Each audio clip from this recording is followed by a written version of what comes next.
But he wasn't just an engineer, he was an idealist. And that's, just when you want to put Hoover in a pigeonhole, he pops out and surprises you. Well, the total cost, administrative cost, of the American Food Administration, which in fact doubled U.S. food shipments to Europe without ration cards, without interruption of traditional economic freedoms, and needless to say, without heavy bureaucratic expenses.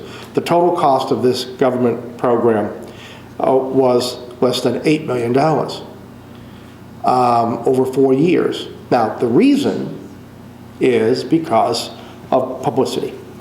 Hoover was a genius at public relations.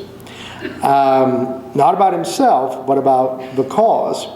The publicity machine was cranked into high gear, and remember, we're just beginning to have the instruments of mass communication. Hotels and restaurants eliminated wheat products from their menus. There were meatless Mondays and wheatless Wednesdays. Food Will Win the War took its place along 5440 or Fight or Remember the Alamo in the annals of patriotic instigation. Blood sausage was renamed Victory sausage. Children sang songs about the patriotic potato.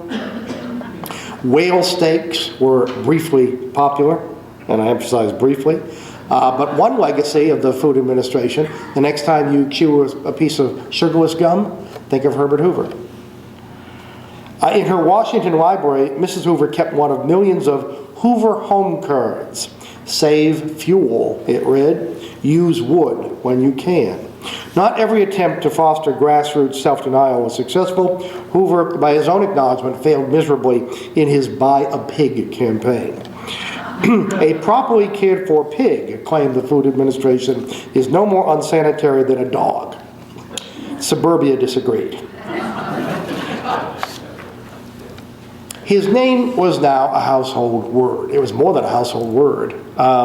It entered, in fact, it's if you go to Europe, where Hoover, to this day, is held in higher regard than he is in his own country, the word Hoover entered the language. It means to help. Here, it became a synonym. There were Valentines, for example. Hooverize meant to go without.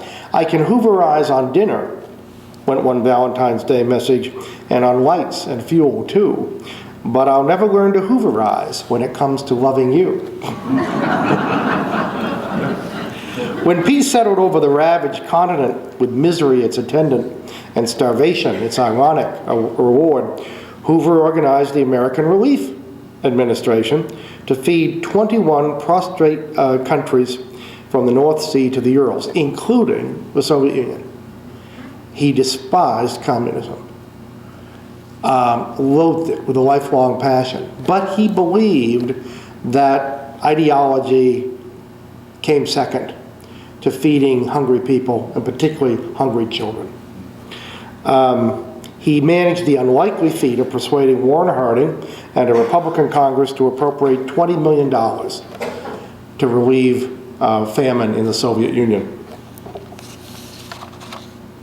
By the way, he had in his apartment at the Waldorf this gorgeous silk token embroidered with the thanks of the Russian people, signed by the great writer Gorky. And he displayed it in his living room. He said, they've tried to rewrite history. They've forgotten, referring to the Soviet government. Soviet people didn't. But he said, I've got it just to prove that American generosity toward the infant Soviet Union had been what he claimed it was.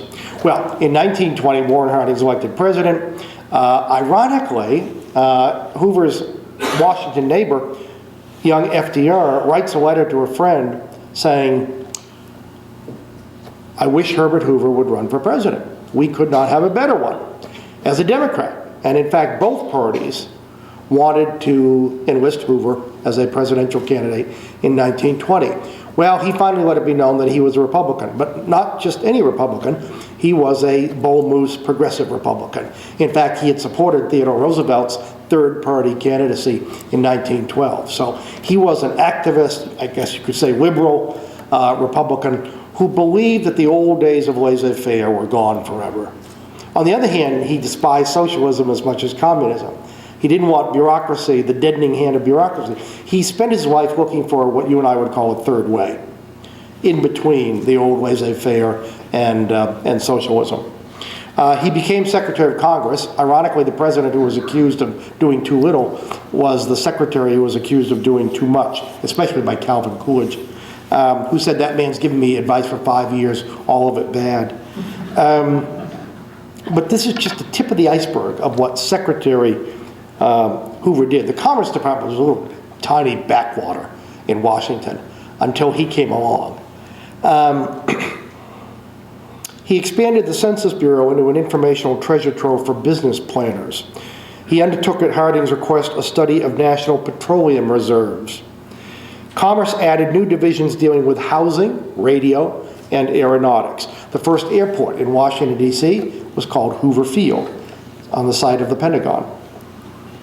In 1926, Hoover played godfather to the Railway Labor Mediation Board. He envisioned 9,000 miles of inland waterways. He negotiated an unprecedented compact among 7 southwestern states that was squabbling over use of the Colorado River. That is why Hoover Dam is called Hoover Dam. He dispatched explorers to South America to undermine British and Dutch monopolies of rubber. He regulated mine safety, sought ways to preserve the scenic splendor of Niagara Falls, and worried over oil slicks in Chesapeake Bay. He was an environmentalist long before that term came into fashion. He loved the outdoors. In fact, as president, he spent almost $200,000 of his own money to build a fishing camp 100 miles out in the Blue Ridge Mountains of Virginia. And he would go there almost every weekend. Not just to fish, although he loved fishing, but to work. He said, "I've discovered that even the work of government can be made palatable under the trees." And the amazing thing is, if you ever have a chance, it's now open to the public. It's called Camp Hoover. It was known as Camp Rapidan in his day. Mrs. Hoover designed the whole camp. There were 11 or 12 buildings. And the president's cottage was called Brown House, as a kind of joke on the White House. And she designed it. They wanted this to be absolutely to fit in with the local environment, which is why they were there. So there were no foundations. And in fact, Brown House is built around a tree. The tree goes up through the cottage. She wouldn't cut down a tree. Anyway, still Secretary of Commerce, he became president of Better Homes for America, wrote a manual for homeowners, prodded 4,500 chapters of his organization into lowering the average cost of a new home by 1/3. He churned out a new building code for municipalities to be accepted voluntarily, of course. He snatched regulation of the, quote, wireless telephone, what you and I call radio, away from the Bureau of Navigation. He chaired 4 conferences at which it was decided that certain radio bands would be set apart for public service broadcasting. So if you listen to NPR, think of Herbert Hoover.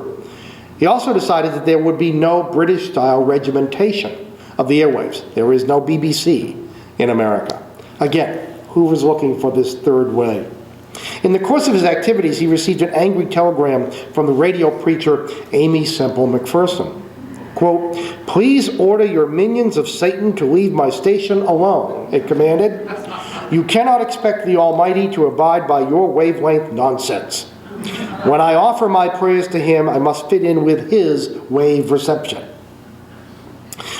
2 weeks later, Ms. McPherson disappeared with her lover.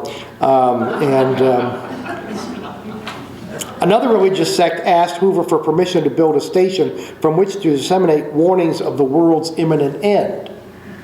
He told them to spend their money for time on existing outlets. If the world was really ending in a month, it would be a far wiser investment.